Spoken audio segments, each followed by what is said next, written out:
Buckle up, everyone, because today we are diving deep into the world of Ezekiel.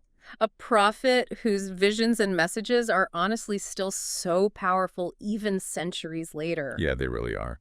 And we've got like a treasure trove of sources for this deep dive. Oh, yeah. We've got academic excerpts, summaries, even some questions that'll make you think. Nice. It's like we've got front row seats to some of the most intense and honestly kind of cinematic scenes in the Bible. I mean, it's true. Ezekiel's prophecies, they're not just like dry historical accounts. No. They offer this really powerful lens to look at our own lives and the world around us. And they kind of force us to like confront some uncomfortable truths about faith, judgment, and that possibility of restoration. Okay, so let's like unpack this a little bit. Ezekiel was a priest living in exile, right? Right. During a seriously tumultuous time for the Israelites, like their world had been totally shattered. It had been. They're far from their homeland, and the future just looked completely bleak. Yeah, it did. But here's the thing. Ezekiel, even though he's stripped of his like traditional priestly duties in the temple, Right. he becomes this conduit for God's message in this time of crisis. It's a wild transformation. He's not doing the rituals anymore Yeah. or, offering the sacrifices, but instead he is receiving these crazy, vivid, often super symbolic visions Yeah. that address the Israelite situation just like head on. He becomes that voice crying out in the wilderness, Yes. a beacon of hope when everything seems so hopeless. And it's interesting, too, because his name, Ezekiel, means God strengthens. Oh, wow.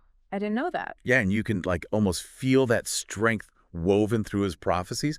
But let's be real. Some of these visions are pretty out there. I'm talking whirlwind, fiery cloud, creatures with the faces of a man, lion, ox, and an eagle. Like, what is going on with all that? I know, right? Well, those visions, they're definitely startling. Yeah. But they're packed with meaning. Like, take the four creatures, for example. They're not just random figures. They represent the four corners of the earth. And it means that God's message and power, it extends to all of creation. Wow. And in Christian tradition, they've actually even been linked to the four Gospels. So it's like foreshadowing how God's word spreads throughout the world. So it's not just about like visual spectacle. It's about conveying a much deeper truth. Exactly. A universal message that just goes beyond time and culture. Mm-hmm. But, okay, what about those wheels? The wheels. Yeah, covered in eyes. It's like straight out of a sci-fi movie. Oh, right. Yeah. Those wheels, they symbolize the omnipresence and the omniscience of God. Like, nothing escapes his notice. He sees all, knows all, and he is actively involved in, like, everything that humans are doing. Right. It's a powerful reminder, that what we do has consequences. Yeah. And that we will be held accountable for our actions. So basically, those visions weren't just for show. No. They were meant to, like, shake things up, Mm-hmm. to really challenge how the Israelites understood God and their place in the world. Oh, yeah, absolutely. And that's where this concept of covenant comes in. Okay. So God had made a covenant with the Israelites. Right. It was this sacred agreement that promised blessings if they obeyed. Right. And, well, consequences if they disobeyed. And Ezekiel's prophecies are really pointing out how the Israelites had strayed from this covenant. And how did they stray? Well, through idolatry, injustice, and political maneuvering. Okay, wait, hold on. For someone who's like not a Bible scholar, what exactly does idolatry mean in this context? So in this context, idolatry refers to the worship of false gods. Got it. Or anything that takes the place of God in people's lives. So like material wealth, power, or even political ideologies. Yeah. Essentially anything that becomes like more important than God himself. Right. And for the Israelites, this was a major breach of the covenant. Yeah. A total betrayal of their relationship with God. So it's like those visions, those messages of judgment, they were a wake-up call. Yeah, a big one. A reminder of what happens when you stray from the covenant. Exactly. Ezekiel's prophecies, they were like this warning, but also a call to repentance. Yeah. He was urging the Israelites, like, turn back to God, Right. acknowledge what you've done wrong, and seek restoration. Okay, so we've got these like mind-blowing visions. Yeah. We've got a covenant that's been broken, and we've got a people who are facing judgment. Yes. But I feel like there's more to this story than just doom and gloom. What about those messages of hope and restoration that you mentioned earlier? Oh, yeah, absolutely. Even amidst all those pronouncements of judgment, Yeah. Ezekiel is offering these glimpses of something amazing. He talks about this future Okay. where dry bones are coming back to life. Really? Yeah, it's this powerful metaphor for the spiritual renewal of the Israelite nation. Wow. And this vision, it transcends its historical context and really speaks to the possibility of new beginnings even when all hope seems lost. It's like that little glimmer of light at the end of a tunnel. Yes, exactly. Even in their absolute darkest hour, Ezekiel was reminding the Israelites that God had not abandoned them. Right. There was still a chance for restoration, for a future filled with hope. And that vision of the dry bones coming back to life. Yes. I can't help but think about how much it resonates with people even today. Oh, totally. You know, we all go through those times of feeling lost or broken or hopeless. We do. And maybe this vision is just this reminder that even in those moments, there's potential for renewal, for like a fresh start. It is. It reminds us that God's grace and power are always there. Yeah. Even when we're struggling, He can breathe new life into seemingly hopeless situations and bring about transformation in the most unexpected ways. That's some heavy stuff. Yeah. But before we get too lost in like existential pondering, No. let's dig into those messages of judgment. I mean, Ezekiel doesn't mess around when it comes to calling out the nations around Israel, right? It doesn't. It's like a divine roll call of accountability. It is. He really doesn't mince words. He addresses each nation, specifically, detailing their transgressions against God and His people. So we see pronouncements against Ammon, Moab, Edom, the Philistines. Every single nation is facing the consequences of their actions. Yeah. It's this very stark reminder that God is involved in the affairs of nations and that ultimately justice will prevail. And what I find fascinating is that it's not just some general condemnation. No, it's not. He outlines specific reasons for God's anger toward each nation. He does. It's like a super detailed indictment of their wrongdoings. It is, exactly. Like he calls out Ammon for gloating over Israel's downfall. Oh, wow. Moab for its long-standing hostility. Okay. Edom for their treachery and violence. He even addresses the Philistines, with their super long history of conflict with the Israelites. Right. And there's this phrase that keeps popping up in all these pronouncements. Yeah. They will know that I am the Lord. Wow. It's like a divine stamp of authority that's asserting God's power and sovereignty over all nations. It's a powerful reminder that God's not like passively watching human events. No, He's not. He cares deeply about justice, righteousness, and the well-being of His people. But of all the nations that Ezekiel condemns, the prophecies against Tyre are like some of the most vivid and unsettling. Tyre, this bustling Phoenician port city, super renowned for its wealth, their maritime power, and this cosmopolitan culture, they become a prime example of human arrogance. Yeah. And what happens when you put your trust in the wrong things? Ezekiel doesn't hold back in describing its impending downfall. No, he paints a really bleak picture. He's not just talking about military defeat. No. He's describing the total annihilation of the city. Yes. The collapse of its trade, the despair of the nations that relied on Tyre's commerce. Sure. It's like watching this once thriving empire just crumble to dust. And what's really striking is how Ezekiel uses Tyre as the symbol of human arrogance. Well, He compares the king of Tyre to a, quote, cherub who was in Eden, unquote. Wow. This being of great beauty and wisdom, but who was completely corrupted by pride and greed. Right. This image suggests that even those who seem to have it all, wealth, power, prestige, can still fall from grace if they place their trust in worldly things rather than in God. That's a sobering thought. Yeah.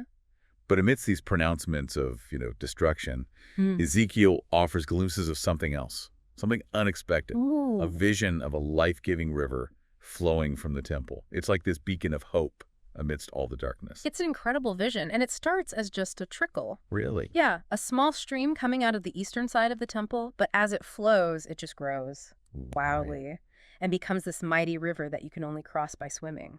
Wow. And as it flows, it transforms everything it touches. That's amazing. It is. It's like watching the power of nature just heal and restore. Yes. He describes how barren land becomes fertile. Trees sprout up along the banks, Yeah. and their leaves, they provide healing. And the fruit offers nourishment. Beautiful imagery. I know, right? This river is more than just water.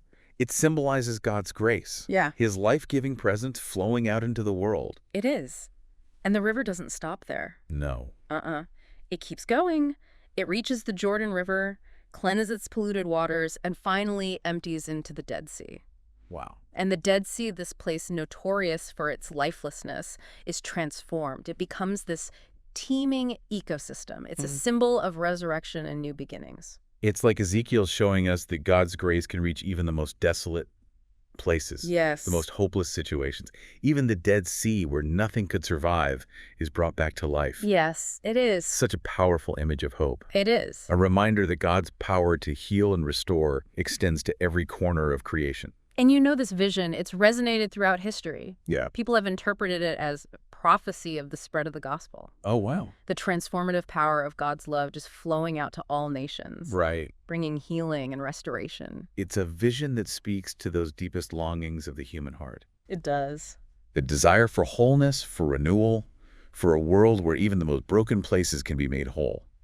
But this vision also makes me wonder if this river represents God's life-giving presence, his transformative power. Yeah. What are the dead seas in our own lives? Oh, that's good. What are those barren places, those areas of hurt, bitterness, or despair that need to be touched by God's grace? That is a question we're thinking about. Yeah. And maybe just as importantly, what role do we play in allowing that river to flow through us? Right. To reach others, Yeah. to bring healing and restoration to the world around us. Wow, those are some really deep questions. It feels like we've only just scratched the surface of Ezekiel's world, that river flowing from the temple, transforming even the Dead Sea. What a powerful image. It really is. It makes you think about, those areas in our lives that just feel lifeless or beyond repair. Right. Like, are we willing to let God's grace flow into those spaces, to trust that he can bring about renewal? It's tough, isn't it? It is. To surrender those parts of ourselves that we might consider dead or hopeless. Yeah. But Ezekiel's vision, it reminds us that nothing's impossible with God. It's like he's saying, don't give up on yourself. Don't give up on those around you. Exactly. God's grace is bigger than any Dead Sea we might encounter. But Ezekiel's not just about pronouncements of judgment and sweeping visions of restoration. Right. He gets really personal too, doesn't he? He does. I mean, he's living through this whole exile experience alongside the Israelites. Absolutely. And that personal element is crucial, Yeah. to understanding how deep and authentic his message is. Right. He's not just some detached observer delivering pronouncements from afar. No. He's deeply embedded in the suffering and the struggles of his people. It's like he embodies their pain, their confusion, their longing for home. He really does. You see it most clearly in those symbolic acts that God tells him to perform. Those are powerful. Those Yeah. acts like eating the scroll, Yeah. restricting his diet, and even the heart-wrenching episode where he loses his wife and isn't allowed to mourn in public. Those are deeply symbolic. It's true. They're not random. They're mirroring the nation's fate. Right. Their impending loss of the temple. Like the heart of their faith. Exactly. Imagine being told you can't mourn the loss of your wife. It's unimaginable. I know, it's a gut-wrenching image. A visceral representation of the nation's collective grief. It is. Ezekiel becomes this living embodiment of their pain, their loss, their disorientation. And in that, there's this profound message. He's showing us that personal and national suffering, they're interconnected. It's true. The choices a nation makes, they have consequences that ripple outward, Yeah. affecting individuals, families, entire communities. Ezekiel's personal suffering becomes like a microcosm of the nation's experience. It's like he's saying, look, this is what happens when we turn away from God. Right. This is the pain, the loss, the brokenness that comes from disobedience. Yes. But even in the midst of this intense, personal and national suffering, Ezekiel never loses sight of the possibility of restoration. He offers this incredibly detailed vision of a new temple, more magnificent than the last one. It's amazing. It's like a blueprint for rebuilding, not just a physical structure, but an entire society, Yes, it is. a way of life. This vision of the new temple is fascinating. It really is. On so many levels. It's meticulously detailed, Yeah. with precise measurements, descriptions of the chambers, the gates, the sacrificial altars. It's like God is saying, I'm giving you a fresh start, a chance to rebuild, but it has to be done according to my design, Yes. my blueprint for holiness and righteousness. And it's not just about bricks and mortar, is it? No, not at all. It's about restoring their relationship with God, rebuilding a society based on justice, compassion, faithfulness to that covenant. Exactly. The new temple represents a renewed covenant, a fresh start. It does. It's a place where God's presence will dwell again. Yeah. But it's also called to purity, to holiness, to living in right relationship with God and each other. And there's that one detail in this vision that always stands out to me. What's that? The eastern gate remains closed. I remember you mentioning that earlier. What? What's the significance of that closed gate? It's powerful. It means that God's presence, you can't access it through just human effort. So you can't earn it. Nope, you can't earn it. Or like achieve it through rituals or good works? No. It's a deep statement about grace, about God's initiative in restoring this relationship that's been broken. So it's not about us trying to earn our way back into God's good graces. It's about recognizing that restoration comes from God's love and mercy Yes, it's a gift, freely given. to those who are willing to receive it. Exactly. And it reminds us that we can't manipulate or control God. Right. We can't force our way into his presence. It's about humility, surrender, recognizing our need for his grace. This idea of grace, Yeah. it seems to be at the heart of Ezekiel's message. Judgment's a reality, consequences are inevitable. Yes. But God's grace is always available, always offering that path to restoration. Mhm. But this restoration, as you said, it's not just about rebuilding a physical temple. No, it's not. It's about spiritual renewal. Absolutely. Ezekiel's vision of a restored Israel, it goes way beyond just returning to their land. Yeah. It's about becoming a new people, Right. a nation defined by righteousness, justice, faithfulness to that covenant. And this idea of spiritual renewal, it's timeless, isn't it? It really is. It speaks to us today, It does. challenging us to examine our own lives, our communities, Mm. and to ask, where do we need restoration? Where do we need God's grace to flow in and bring about healing and transformation? Such a powerful question. And maybe just as important, how can we be instruments of that grace? How can we, like Ezekiel, be conduits of God's love and mercy in a world that so desperately needs healing and restoration? It's about embodying grace in our interactions with others, being agents of reconciliation, working for justice and righteousness in our communities. It's like taking that river flowing from the temple and channeling it into the world around us. Beautiful imagery. But even as we think about this call to action, we can't forget those harsh realities of judgment that Ezekiel portrays so vividly. No, we can't. He doesn't shy away from showing the consequences of sin, It's true. the pain and devastation that come from turning away from God. It's a reminder that our choices matter, Ugh, both individually and collectively. they do. There's accountability woven into the fabric of the universe. There is. And while God's grace is always available, it doesn't erase the need for repentance, Right. for turning away from the things that separate us from God and from one another. It's this delicate balance, It is. holding the tension between God's judgment and his mercy, Yeah.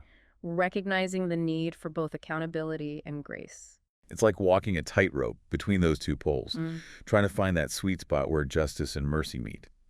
But let's go back to that vision of the restored land for a minute. Okay. It's not just about the temple, is it? Ezekiel describes this meticulously divided territory, Yes, he does. a place for each tribe, Right. a sense of belonging and order amidst the chaos of exile. It's significant on so many levels. It is. This vision of the restored land, it speaks to God's faithfulness to his promises, his commitment to restoring his people to their rightful place. Yeah. But it also highlights the importance of unity, Right? of the 12 tribes coming together as one nation Right. under God's leadership. It's like he's piecing together a fragmented people, rebuilding that sense of community and shared identity.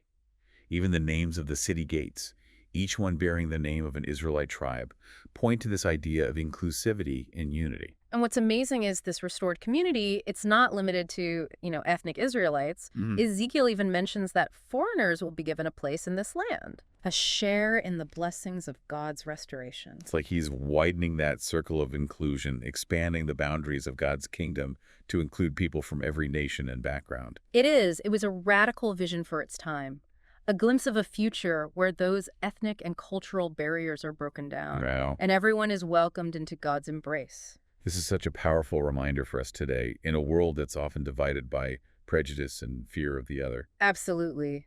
Ezekiel's vision challenges us to move beyond that narrow tribalism and to embrace a much bigger vision of God's kingdom. Right. One that welcomes everyone, regardless of their background or beliefs. So we've got this fascinating blend of judgment and hope, personal suffering and national restoration, Right. detailed blueprints for a new temple and a restored community.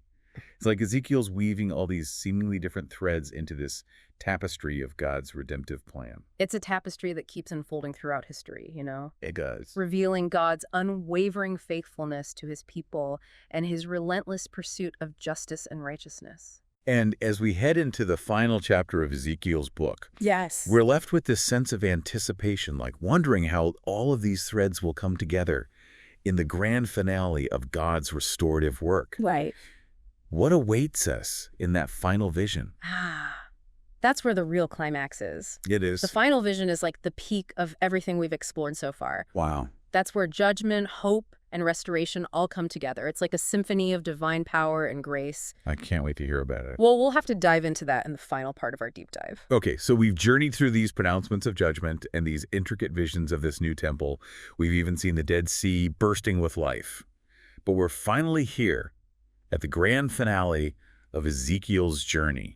What's waiting for us in this final vision?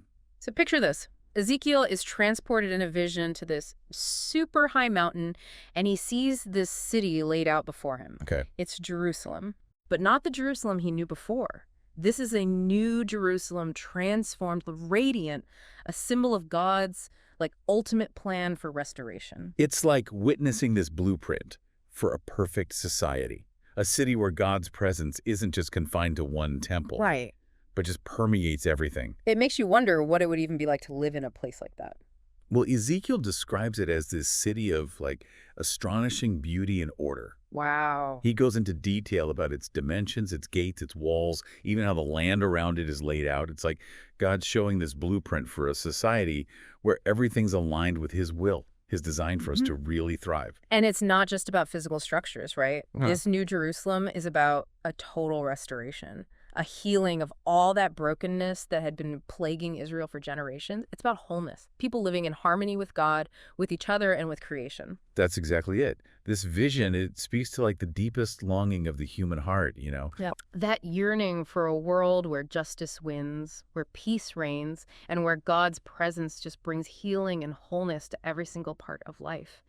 It's a reminder that even in exile, despair, when things just seem impossible to overcome, God's ultimate plan is redemption and restoration. like a beacon of hope, a reminder that no matter how broken things seem, God's always working to bring about his kingdom, Always. a realm of righteousness, peace, and joy. But there's something about this new Jerusalem that I find so interesting. It's not like this exclusive club, is it? Ezekiel makes it clear that this restored city, it's open to everyone, even foreigners, which is a radical idea for his time. Oh, it is a crucial point. Ezekiel's vision challenges that narrow tribalism that was so common in those ancient societies. Right? Yeah. He's picturing this city where the boundaries of inclusion are blown wide open to include people from all nations and all walks of life. It's this glimpse of God's kingdom as this place of radical welcome, I love that. where those ethnic and cultural barriers are completely shattered and everyone's invited into God's redemptive plan. It's like Ezekiel saying that God's love and grace, it's not just for a select few, it's for everyone who will accept it. This final vision, it's not just about going back to the past, like this longing for a lost homeland.